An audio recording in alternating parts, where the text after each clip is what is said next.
How does the Utah offense match up against the Oregon State defense? We're talking about it on today's Locked On Utes. You are Locked On Utes, your daily podcast on the Utah Utes. Part of the Locked On Podcast Network. Your team every day.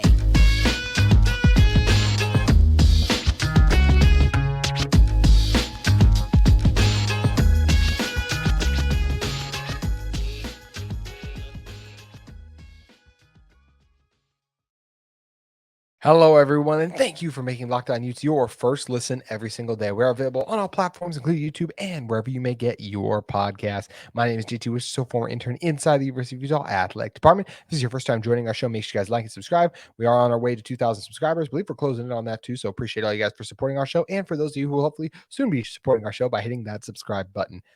But that we appreciate you guys for listening, as always, especially those of you who are everyday listeners. Today's episode of Locked On Utes is brought to you by eBay Motors. A championship team is about each player being a perfect fit. Same with your vehicle. So for parts that fit, head to eBay Motors and look for the green check. Stay in the game with eBay Guaranteed Fit. ebaymotors.com. Let's ride. eBay Guaranteed Fit. Only available to U.S. customers. Eligible items only. Exclusions do apply. On today's show, we're going to be talking about some of the injured Utes that Coach Witt said might be returning this week. We're not going to speculate on will they play or will they not? I'm just going to talk about if they come back, what will they add to this team? And then in the final segment, talk a little Utah men's and women's basketball just since they began practice today. Crazy, I think their season is coming up, but I believe we're about a month and a week or so away from those getting underway. So crazy how quickly it's come about. But first, got to start with this Utah offense versus the Oregon State defense. Yesterday, we broke down how the Utah defense and the Oregon State matchup, I think it's going to be a great physical battle back and forth. And I think the Utah offense versus the Oregon State one could be that as well. But Utah needs some things to happen in their way coming off. This is another really good defense. And even though they got gashed a little bit by Cam Ward, but the Cam Ward and Washington State Cougars team does something at a high level that, especially against Oregon State, that Utah hasn't done at a high level all year. And that's just have an aggressive and efficient passing attack for 4 quarters.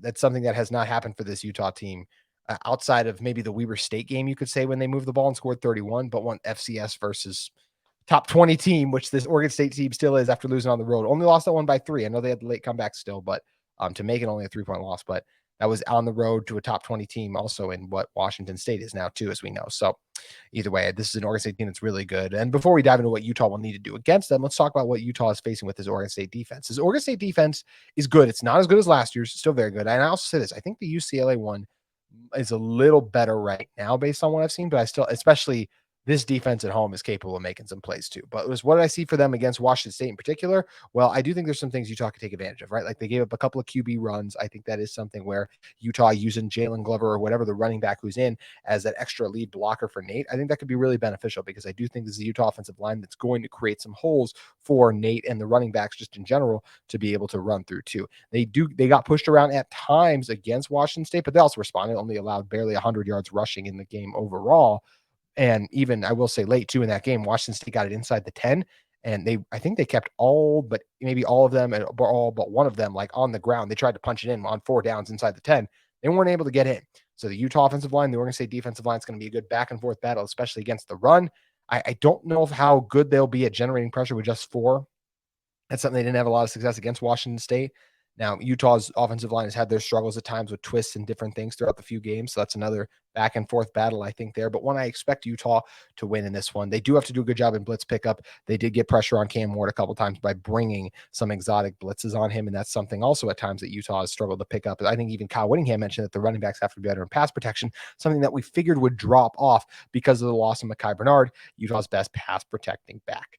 But looking at some other things too on this defense overall, Utah should definitely use the QB sneak game this week. I think that was something that there was a 3rd and 1, and just in general, I just don't remember much QB sneaks this season. Or even I love something like we've seen NFL teams do this where they'll motion the tight end to act like they're motioning the tight end across, and at the last second, the tight end gets under center and takes the snap and leans forward.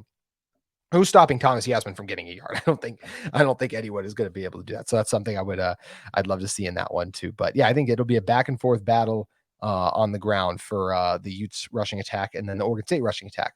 Well, why did Washington State have so much success against the Oregon State defense? Well, Cam Ward threw for 404 yards, 4 touchdowns, and overall he had 28 passes, for 34 completions. A very efficient and just strong day for him. And credit the Washington State receivers. They made some really nice plays on the outside too, but Cam Ward made some nice throws. This is an Oregon State secondary that is liable to give up some big plays in this one. When you're talking about coverage busts, I also think these DBs, like they don't want to give up the big play, especially, and they struggle to defend some of that underneath stuff. So things like faking going deep, if you're talking about your curls, your stops, comebacks, all those type of routes, I think could work really effectively. This could be a big game for like a Money Parks to me, someone where it's like you're scared of his speed, so then Money runs a quick little curl or a comeback, and it's like, oh, boom, he's going to be open there. That's what I saw a lot of Washington State had success doing against Oregon State, and I do think that's something that Utah can have success capitalizing, because as we've also said on the show, I don't believe the problem with this offense currently is guys not getting open. I feel like guys have got open, and whether it's missed throws by quarterbacks, not having enough time to execute it, or just once again not giving those receivers more chances with the play calling. I think those are the three main reasons the passing game is not getting going. I don't feel like it's guys not creating separation. Now, of course, there's going to be plays where guys don't get open overall, but once again, I think those the times those happen are few and far between versus the times the other three issues for this Utah offense I laid out happening. Those happen a lot more frequently to me. So I think it's going to be a really good test for Nate Johnson, this one, not just playing on the road in Corvallis and that rowdy and ruckus environment that it's going to be, but I think that there's going to be throws, and Nate Johnson is going to need to make them if Utah wants to win this game. I think Nate Johnson is coming off overall a step in the right direction in terms of his progression as a passing and just in general a quarterback in the UCLA game. That may seem like a hot take, but I felt like he still made, here's what I'm saying. He made some throws in that game that I was like, okay, that shows growth and potential and all that. Whether you talk about the Jalen Glover throw, the first one, Devon Bailey, he was pretty open, but there was another late throw to Devon Bailey I thought was a nice find. He found Money Parks in one key situation too. So I thought Nate still had some nice moments reading the defenses, and once again, just wasn't really given an opportunity to in more sequences. I would have been much interested to see, like, if Utah doesn't score that touchdown earlier, I wonder how much the game plan would change. Or even if Utah fell behind early and UCLA was the one who scored first, I wonder as well if I think we would have seen more passing yards from Nate Johnson, because he did not turn the ball over interception wise. Yes, he had the fumble, which hurt Utah, and he cannot fumble against Oregon State. Nate knows that. I think Nate is capable of stepping up and making plays. And as I said on yesterday's show too, I think Nate is capable of being part of the reason Utah wins. I don't think it's going to be like the defense gave up 25 points, but Nate Johnson scored 4 touchdowns in this one. I just don't. That's based on what we've seen so far.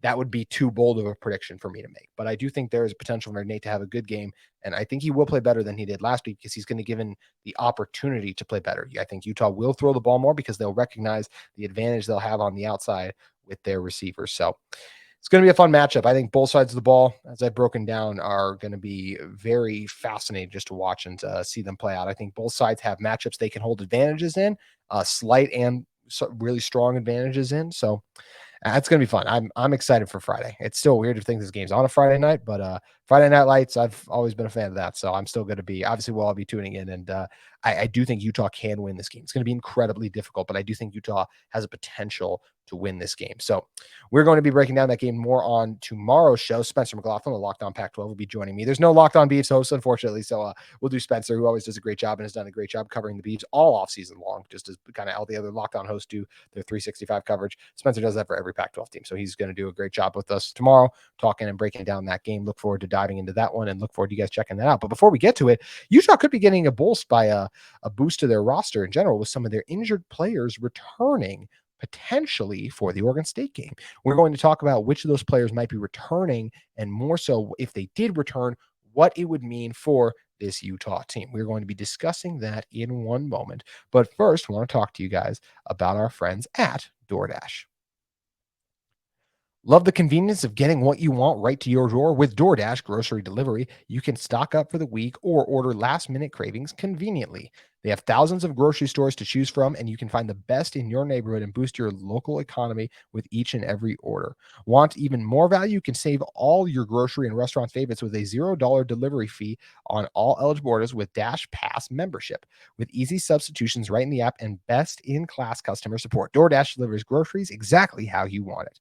Get 50% off your first DoorDash order up to $20 value when you use code LOCKEDONCollege at checkout. Limited time offer. Terms do apply. That's 50% 50% off up to $20, no minimum subtotal, and 0 delivery fees on your first order when you download the DoorDash app in the App Store and enter code LOCKEDONCollege. Don't forget, that's code LOCKEDONCollege, not capitalized, no spaces. So LOCKEDONCollege, all undercase, for 50% off your first order with DoorDash. Also, I want to talk to you guys about one of the other sponsors of our episode today in UCCU. Learn and Earn, the UCCU mobile banking app that pays your entire family to learn about money. Kids, they look to parents to become more financially literate, but parents, they don't always know the answers. Learn and Earn breaks down financial topics into fun, bite-sized educational games like quizzes and trivia. Every time a family member completes a topic, they earn points that can occur and can be redeemed for gift cards to stores like Amazon, Apple, Sephora, Walmart, Nike, and more. There's age-appropriate content for every member of the family who can compete against each other and track their progress on leaderboards. Learn and Earn is inside the UCCU mobile banking app, so play anytime, anywhere. The more you play, the more you learn, and the more you learn, the more you earn. Learn and Earn, part of UCCU's award-winning Be Money Smart Youth Banking Program, helping kids, teens, and parents have fun while becoming more financially literate together. UCCU, love where you bank. Alrighty, coming back into this one, talk about some of the recent comments made at not Coach Witt's press conference, but Coach Witt and just the players' media availability this afternoon. This first report comes back from us from Josh Newman of KSL.com. He's a contributor there, where he said Kyle Whittingham said this afternoon that if Johnny Maia takes back center, because Maia, O'Toole, and Fillinger were all possibilities, as Coach Witt alluded to in his post-game media press conference on Saturday after the game. So those are guys, and we'll talk about what O'Toole and Fillinger's addition can mean. But talk about Maia first. I did think it was interesting. I said if Maia does come back and take the center spot, that Jaron Kump would remain somewhere inside. And Josh Newman does a good job noting too, just that Kump has started various other positions throughout his career overall. This is one I find very interesting. I don't see Kump replacing, obviously Keaton Bills is like going to stay at left guard no matter what. He's one of the best offensive linemen on this team. I can't see him being moved. And I think Mokafisi's been better this year than he was last year. I watched throughout the UCLA game and I didn't see a lot of issues out of him. So I think that maybe what he means by like he'll stay inside is like if there's an injury to any of those spots, he'd be the next man up. He's the sixth man of the offensive line in that regard. We know he even has tackle experience. I can't see Jaron Kump bumping Mokafisi out of the starting lineup or Keaton Bills, but I can't see Johnny Maia bumping out Jaron Kump. I think Kump has done a fine job, but I think there's been issues and mistakes there that I think Maia, who if he's bumping Kump off, is the starter and is better, and I thought looked better at center last year when we saw him than Kump has so far this year. So I think that makes sense. I think Maia would be a boost to this team up front, just in terms of just providing more consistency, which Kyle Whittingham has asked and just stated he wants to see out of his offensive linemen. I think that is something that Johnny Maia provides better than Jaron Kump, just based on what I've seen. Kump does not do a bad job, but I think based on what's played out, Johnny Maia executes at a higher level. As for other players who could be returning from injury, we mentioned O'Toole and Fillinger, so you get the two defensive ends there. This would be big to me. I really like having depth along the defensive line. And we talked about it on Monday's show, or actually might have even been the post-game show that I did on Saturday, how key it's going to be for this Utah group because they can legitimately go 8, they might even go 10 to 12 deep along the defensive line. And as crazy as that seems, you turn on the film and you watch these guys go out there and execute, and you're like, oh yeah, they're legitimate. Like Utah is 6 deep at defensive tackle.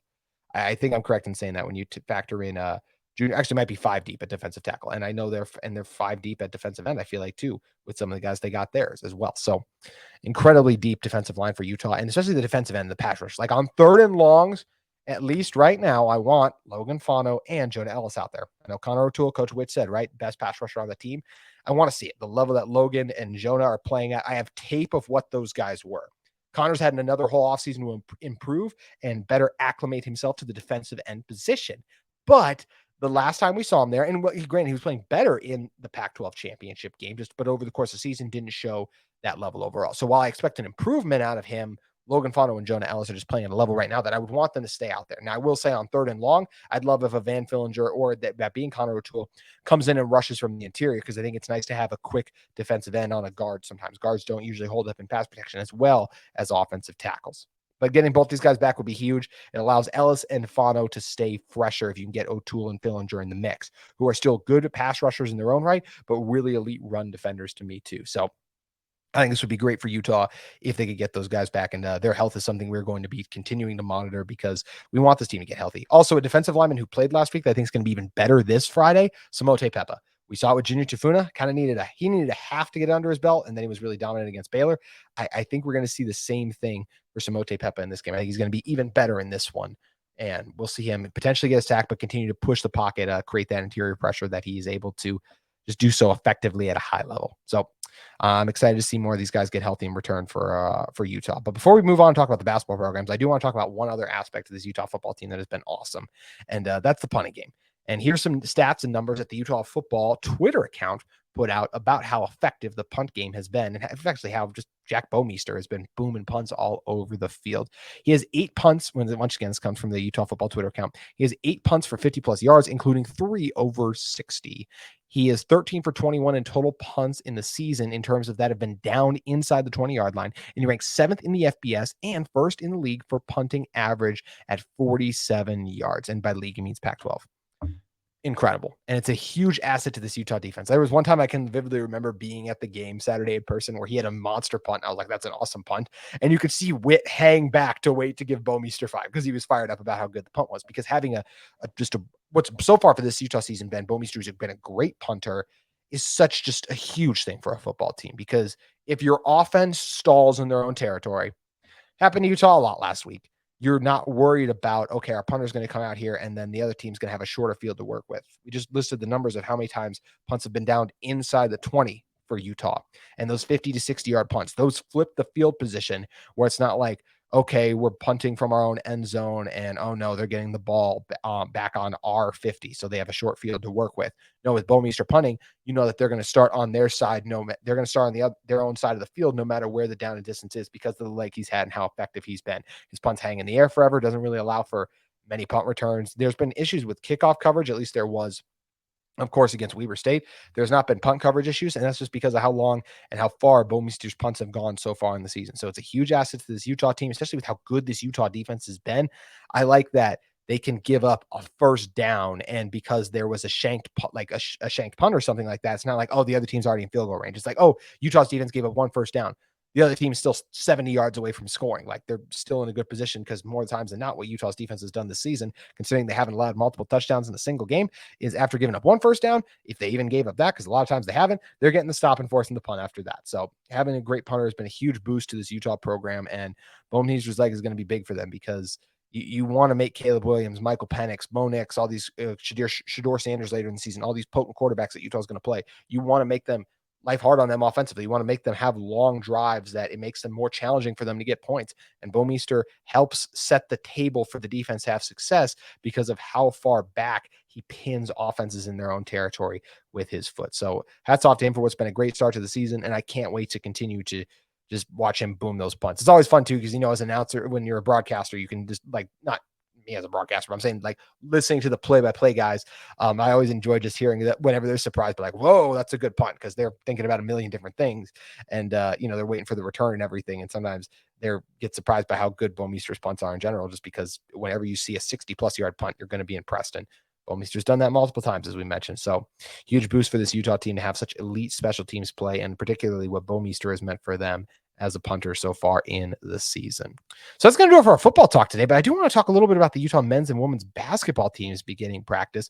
I'm going to be talking about both of those programs in one moment, but first, I want to talk to you guys a little bit about one of the sponsors of today's episode in Jase Medical.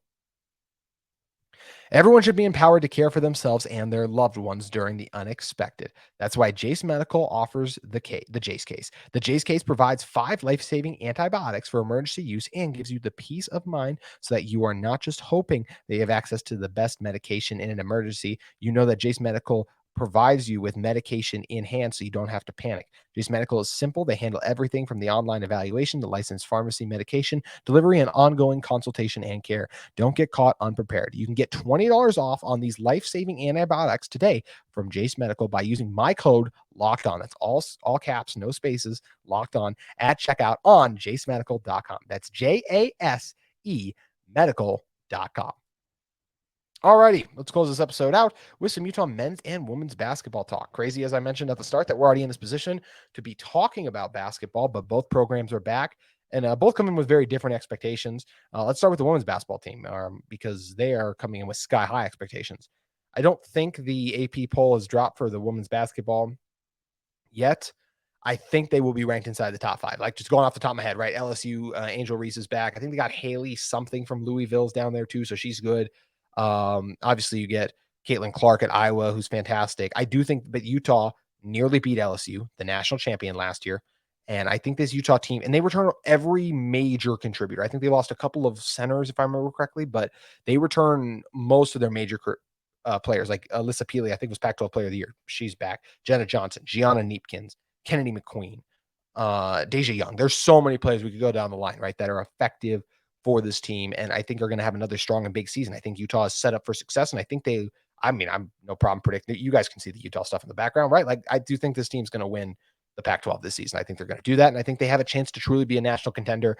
All the credit in the world to Lynn Roberts for how she's turned this program around just in a few years, where they were kind of middle to bottom of the Pac-12, if I remember correctly, going back to like 3 or 4 years ago, and since it's really turned around, and now they're one of the elite programs in the Pac-12, and it's been fun to watch. Pac-12, by the way, the best conference when it comes to women's basketball, so that's no small feat that Lynn Roberts has accomplished. She's brought in the talent, and those players have bought in, worked hard, and executed, and this team has a chance to do some special things this season. I know you guys are going to support them well at the Huntsman this coming season, as they deserve to be supported because of the strong year they're coming off of and how good they're going to be to begin the season as well. So I'm excited to see this women's basketball team get to work. I think they play South Carolina this year too, which should be very exciting.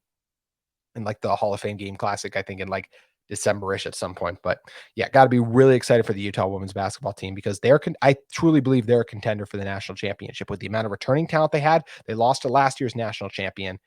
I think you have to put them in that discussion. And I think that's going to be fun to watch. And we're going to be covering them this season on Locked On Utes for sure. We'll also, of course, be covering the men's basketball team, who comes in with very different expectations. A step in the right direction overall last season, but just a very downer of an ending. Yeah, those injuries at the end of the season, then you lose in the first round of the Pac-12 tournament to Stanford, miss out on I can't believe I'm blanking on what the other tournament is called right now. Man, that's going to drive me nuts. But obviously not March Madness, but the NIT. There we go. The NIT, missed out on the NIT. So disappointing stuff. You lose some guys like a Marco Anthony, no longer here. Lazar Stefanovic transfers to UCLA, but you bring in some guys, right? We've been talking about throughout the offseason, like adding a Lawson Lovering, a big guy who at first was kind of like, okay, if Brandon Carlson leaves, we need some more size up front. Brandon's staying now. So it's like, okay, we have a strong backup center to pair with another strong backup center in Kaba, who has just continued to get better and going to get better as he just acclimates more to the collegiate game. To me, Will Exact, I expect to have a nice season too. And that's not all Utah added. Utah added a shooter from Washington, who I think is really effective as well. That now I'm mad at myself that I'm blanking on his name too. And also gets Smith, the fast explosive. Oh, see Cole Badgema and Davion Smith. Shout out Josh Furlong for the assist with me looking at those tweets real quick. But Badgema is a sharpshooter from Washington, and Smith is just a really athletic guard. Factor in the return of guys like Raleigh Wooster too, Gabe Madsen, of course. And I think it's a Utah team that has a chance to have a stronger finish to this season.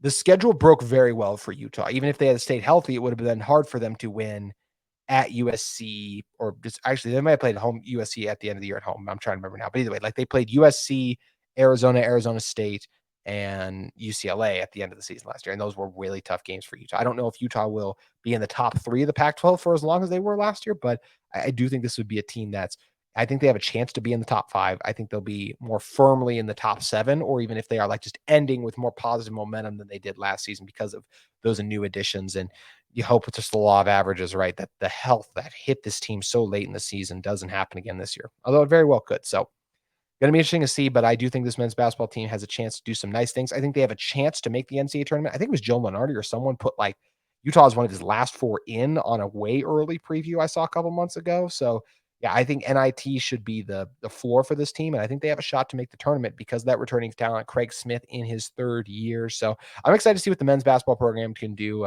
It's just the fun reminder of like we're in the full swing of college football season ramping up because we get both men's and women's basketball starting. So it's going to be fun to cover both the seasons for those upcoming teams on Locked On Utes. But of course, that game is still like early November. So we got a lot of football to get to. And on tomorrow's show, Spencer McLaughlin joins me to break down the Oregon State game, and we'll have predictions as well as key matchup previews for you on Locked On Utes. We look forward to seeing you then.